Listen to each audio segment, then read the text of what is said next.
Hey, lots of talk every day about the wall, the barrier, the fence. Pick a word. Whoa, whoa, whoa. I want to share some information with you. 40,000 Americans were killed by illegal drug use in 2010, 2011, 2012. These are all estimates, but you know what? There's more people dying from illegal drug use than there are in car accidents or gun violence or anything of that nature. Virtually all drugs in America are smuggled in from Mexico.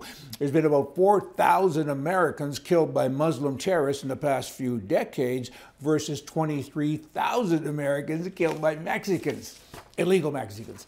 What do you think about that? Should we have a wall? Maybe, kind of, sort of, but hey, they'll climb over top, they'll go underneath. You know what? There are stats. There is proof that walls work. Of course, they're still going to try to get over the wall, but you can fix it. Get a zapper on top, and I don't know what you put underneath, but you can do something. It helps. It helps a lot. What does it cost? Billions of dollars. In the whole scheme of life, that's not very much money. That's chicken feed. That's really what it is, because look at the budgets these guys spend. Look at the money they spend now talking bad stuff, talking stupid stuff in the House every day. Go do your bloody job. In Alberta, Canada, commies there are running the province. In the last 4 years, 10,000 jobs have been lost in the restaurant sector. Why is that? People still go out and eat. The economy's a little bit rough there, I understand that, but people still do go out. How come? I know. That'd be because the communist government there brought in minimum wage.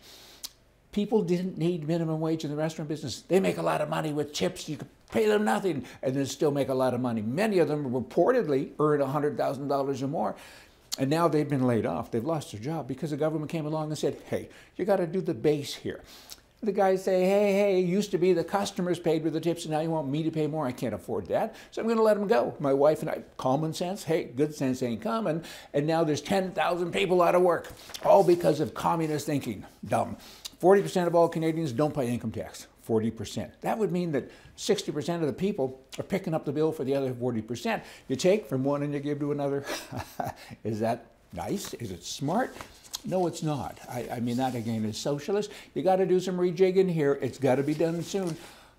You know, when you get to be so far left, the only way to fix it goes against everything that people like me believe in. I mean, because you almost need a dictatorship. It's like having a house full of kids and they get to be so rowdy. They do so many bad things. Eventually, you got to give them a smack in the head. You got to light them up and you're going to say, yep, you're going to do this and you're going to do that. And again, that's too bad. It comes to that. Again, it goes against everything. But we're almost there. I mean, you can't untangle the mess that these commies have put in. It's got to be done sooner than later, though. Somebody's got to do something, and I hope it can be done with a proper system. The capitalist system. That's what we want. Otherwise, you get so far over there, you got to make a mess. The prime mistake in Canada. A while ago, he bought the pipeline that was called Trans Mountain. He actually made an error. He was all mixed up. He looked at the name and he actually thought it said transgender. That's why he bought it. Just saying, in New York City, you have a commie mayor there. He is a socialist guy. Wow. This is his most recent proposal. He has one a minute, and they're all bizarre. His most recent one is this. I want to have a commercial vacancy tax to penalize landlords with empty storefront properties. Let's analyze that. I'm processing that. Okay, I own a property.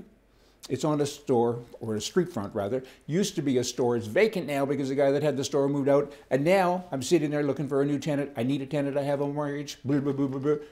And the mayor says, I'm going to tax you because it's empty. Duh. Get out of my way. It's a capitalist system, or supposed to be. If you'd leave us alone and stop taxing us, I can afford to go out and deal with the rent, act accordingly, and get a tenant in there. But now you're telling me that if I don't do it quick, you're going to tax me because it's empty. You tax me because I'm successful. You tax me because I'm poor. And I'm only poor because you won't let me be successful. And they continue to punish the people. Socialism, can it work? Duh. And so many people promote socialism. I don't get it, I'll never get it. Who can get it? This is New York City. This guy actually walks around breathing and stuff. It's a growing problem. He says, we got a tax to stop landlords from leaving their properties empty. I talk, but you know what? There's really no words.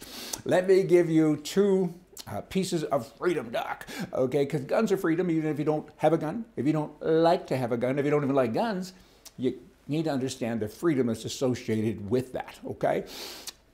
Preamble.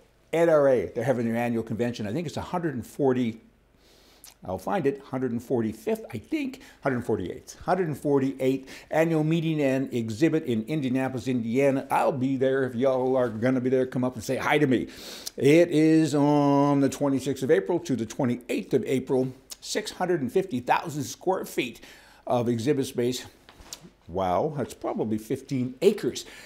Don't wear high heels, women. If you come, wear running shoes. There's a lot of walking to do. Canada, the CSSA, Canadian Shooting Sports Association, is having their annual exhibits and meeting, AGM, and dinner on the weekend of May 10th and 11th at the Capri Hotel in Kelowna, British Columbia. The 11th is when the dinner is. Y'all better come to that. It'll be kind of fun. You can fly into Kelowna from anywhere, and in May, you can probably go pick an apple or something. The weather's always good. Hey, y'all come back tomorrow.